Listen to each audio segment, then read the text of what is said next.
బాలాపూర్ లడ్డు అంటే వినడమే కానీ ఎప్పుడు చూడలేదు. ఈసారి అస్సలు మిస్ అవ్వద్దని వచ్చేసా. ఇక్కడి ఏరియాలోకి ఎంటర్ అవ్వగానే ప్రతి ఇంటి మీద ఎగురుతున్న కాషాయి జెండాలు చూసి నాకు డెవోషనల్ ఫీల్ వచ్చింది. అయోధ్య బాలరాముడి రామ మందిరాన్ని రీక్రియేట్ చాలా అద్భుతంగా చేశారు. ఆకర్షణీయంగా అటు ఇటు గరుడులు, ధనస్సు పట్టుకుని వీరుడు వలె ఉన్న శ్రీరామచంద్రుడు.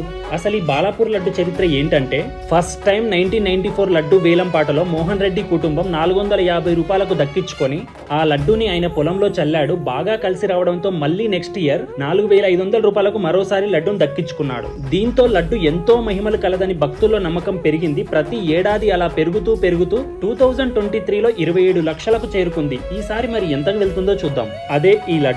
దేవతలు రాక్షసుల క్షీరసాగర మదనం. కళ్ళు తెరిచి చూస్తున్న గణనాథుడు. ఆయనను చూడడానికి వచ్చిన ఎంతో మంది భక్తుల్లో నేనొకడిని. దర్శనం చేసుకుని బయటికి రాగానే ప్రసాదం తీసుకుని వచ్చేసా. జై బోలో గణేష్ మహారాజ్ కి జై అని ఒక కామెంట్ పెట్టి లైక్ కొట్టేయండి.